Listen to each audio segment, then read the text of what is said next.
یہ بڑے ہی طاقتور اور قدآور لوگ تھے۔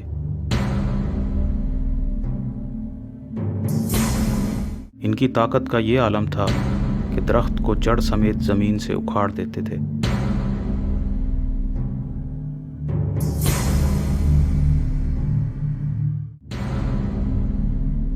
ہود علیہ السلام نے کہا، سنو، اللہ تعالیٰ گواہ ہے، تم بھی گواہ رہنا کہ میں تمہارے معبودوں سے بیزار ہوں۔ تم اور تمہارے معبود مل کر میرے خلاف کوئی سازش کرو اور پھر مجھے مہلت بھی نہ دو۔ میرا بھروسہ تو اللہ پر ہے اور یقین کرو تم میرا کچھ نہیں بگاڑ سکتے۔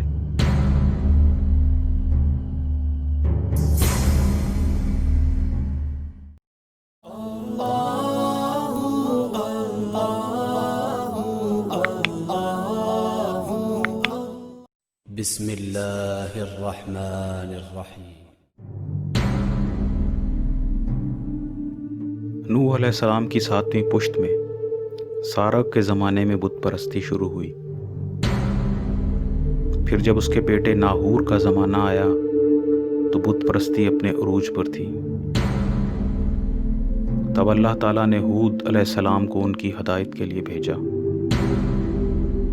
نوح علیہ السلام اور ابراہیم علیہ السلام کے درمیان کوئی نبی نہیں ہوا سوائے ہود علیہ السلام اور صالح علیہ السلام کے۔ قوم عاد کو قوم ارم بھی کہتے ہیں۔ یہ لوگ بڑے بڑے محل بناتے تھے جس میں بہت ستون ہوا کرتے تھے، جس کی وجہ سے یہ لوگ ستونوں والے کہلاتے تھے۔ یہ بڑے ہی طاقتور اور قدآور لوگ تھے۔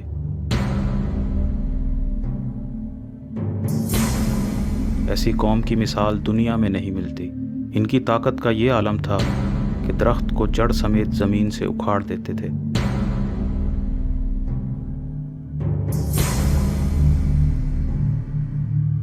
مال و دولت کی بہتات تھی، یعنی ان کے پاس ہر طرح کی طاقت تھی، اس لیے وہ بے حد گھمنڈ اور غرور کا شکار تھے۔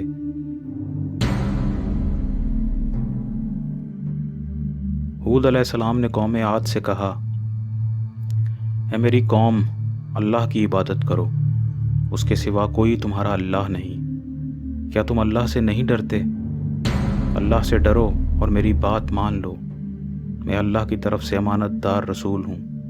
میں تم سے کوئی اجرت طلب نہیں کرتا، میری اجرت تو اللہ تعالیٰ کے ذمہ ہے۔ آخر تم لوگ سوچتے کیوں نہیں؟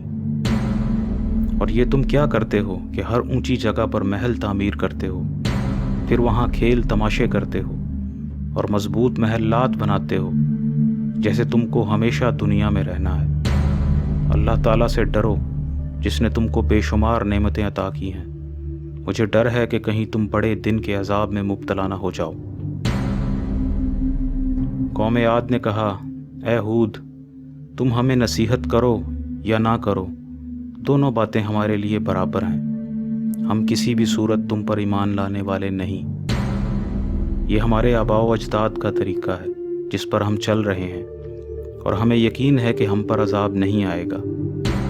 ہود علیہ السلام مسلسل انہیں ڈراتے رہے لیکن وہ نہیں مانے۔ ایک دن قوم عاد کے سرداروں نے کہا، اے ہود، تم بے وقوفی کا شکار ہو۔ ہود علیہ السلام نے کہا، میں بے وقوفی کا شکار نہیں ہوں، میں تو بس اللہ کا پیغام تم تک پہنچا رہا ہوں، اور میں تمہارا خیر خواہ ہوں۔ اپنے گناہوں کی معافی مانگو، توبہ کرو، پھر اللہ تعالیٰ تم پر بارش برسائے گا اور تمہاری طاقت میں مزید اضافہ کرے گا۔ میری بات کو سمجھو اور حق سے منہ نہ موڑو۔ تو قوم عاد نے کہا، اے ہود، تم ہمارے پاس کوئی دلیل تو لائے نہیں، پھر ہم کیسے تمہیں رسول مان لیں؟ اللہ کے رسول ہو تو کوئی دلیل لے کر آؤ۔ تمہاری بے دلیل باتوں کی بنیاد پر ہم اپنے معبودوں کو نہیں چھوڑنے والے، اور نہ ہی تم پر ایمان لانے والے ہیں۔ ہود علیہ السلام نے کہا، کیا تمہیں اس بات پر تعجب نہیں کہ ایک شخص جو تم میں سے ہے اس کے پاس اللہ کی طرف سے نصیحت کیسے آ گئی؟ یہ وہی اللہ ہے جس نے تم پر احسانات کیے، تمہیں طاقتور اور قد و قامت والا بنایا، جس نے تمہیں قوم نوح کے بعد ان کا جانشین کیا۔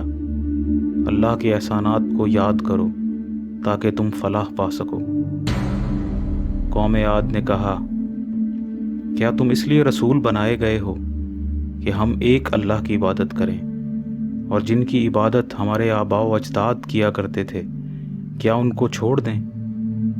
تو ہم ایسا نہیں کریں گے۔ اگر تم سچے ہو تو عذاب لے آؤ۔ ہود علیہ السلام نے کہا، تم ان معبودوں کے متعلق بحث کرتے ہو جو تم لوگوں نے خود ہی بنا لیے ہیں۔ اللہ تعالیٰ نے ان کے متعلق کوئی دلیل نازل نہیں کی۔ تمہیں عذاب کی جلدی ہے تو انتظار کرو، میں بھی تمہارے ساتھ انتظار کرتا ہوں۔ قوم عاد نے کہا، اے ہود، ہم تو یہ سمجھتے ہیں کہ ہمارے معبودوں میں سے کسی نے تمہیں دیوانہ بنا دیا ہے، اسی لیے تم بہکی بہکی باتیں کرتے ہو۔ ہود علیہ السلام نے کہا، سنو، اللہ تعالیٰ گواہ ہے، تم بھی گواہ رہنا کہ میں تمہارے معبودوں سے بیزار ہوں۔ تم اور تمہارے معبود مل کر میرے خلاف کوئی سازش کرو اور پھر مجھے مہلت بھی نہ دو۔ میرا بھروسہ تو اللہ پر ہے، اور یقین کرو تم میرا کچھ نہیں بگاڑ سکتے۔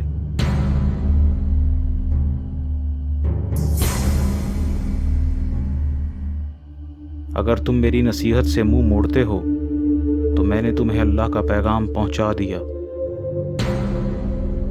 اب خبردار ہو جاؤ، ان قریب تم پر اللہ کا عذاب نازل ہوگا۔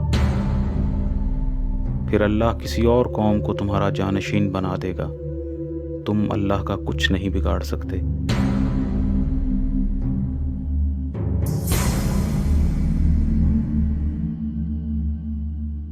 قوم عاد نے کہا، اے ہود، جس عذاب کا تم وعدہ کرتے ہو لے آؤ اس عذاب کو اگر تم سچے ہو۔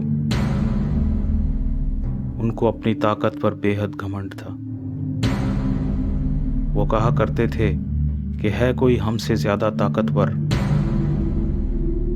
افسوس، ان کو معلوم نہیں تھا کہ جس نے ان کو پیدا کیا ہے طاقتور تو صرف وہی ہے۔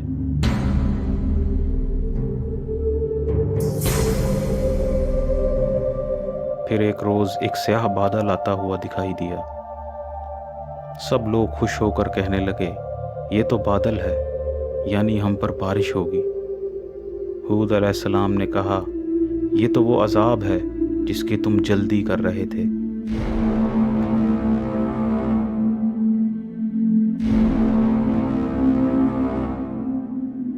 پھر مغرب کی طرف سے ایک آندھی اٹھی اور ان کی طرف بڑھنے لگی۔ جب قوم عاد نے آندھی کو آتے ہوئے دیکھا تو ہود علیہ السلام سے کہنے لگے، تم ہمیں آندھی سے ڈراتے ہو؟ یہ کہہ کر انہوں نے اپنے لوگوں کو اور مال و دولت کو اور جانوروں کو ایک گھاٹی میں جمع کیا اور گھاٹی کے دروازے پر آندھی کو روکنے کے لیے کھڑے ہو گئے، مگر آندھی ان کے پیروں کے نیچے سے داخل ہوئی اور ان کو تباہ کر دیا۔